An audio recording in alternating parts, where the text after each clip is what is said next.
And November is Family Violence Prevention Month in New Brunswick, which is an initiative between the Fergusson Foundation and the province since 1992. The Fergusson Foundation is a registered charity with a mission to prevent and eliminate family violence in Atlantic Canada. Joining us now from Fredericton to tell us more is Dr. Jay Michaud. Good morning, Dr. Michaud. Good morning. Thanks for having me. It is our pleasure, and it's so important that we have this conversation. Now, I understand that Family Violence Prevention Month is especially important now. Why is that? In June, the New Brunswick legislature recognized gender-based violence as both an epidemic and a systemic crisis. And the numbers really show why that's important in New Brunswick. So police reported intimate partner violence in the province has increased 39% since 2009.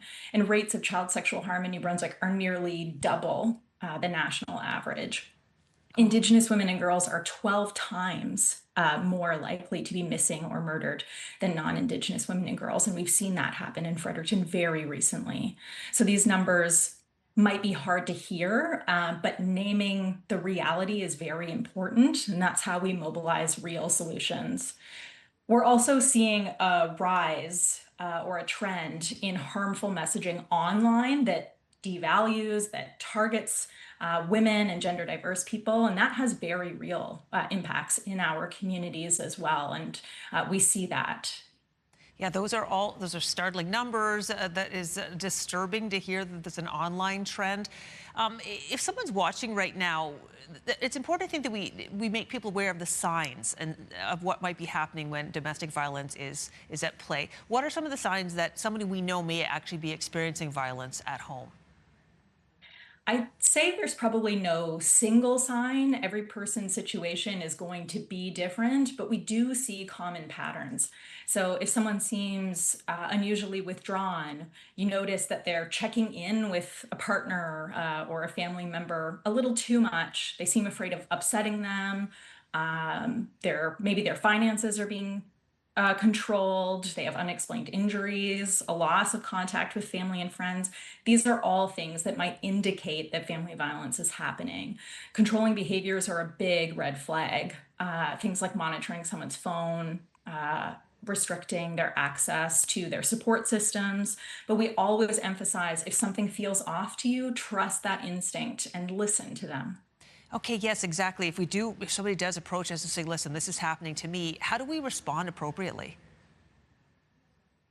I think we listen without judgment is really the first thing. I think we learn about the community resources that are out there. You know, there are community organizations across New Brunswick, across Atlantic Canada that do this work on very little resources. And we connect those folks together as much as possible. And we listen and be non-judgmental.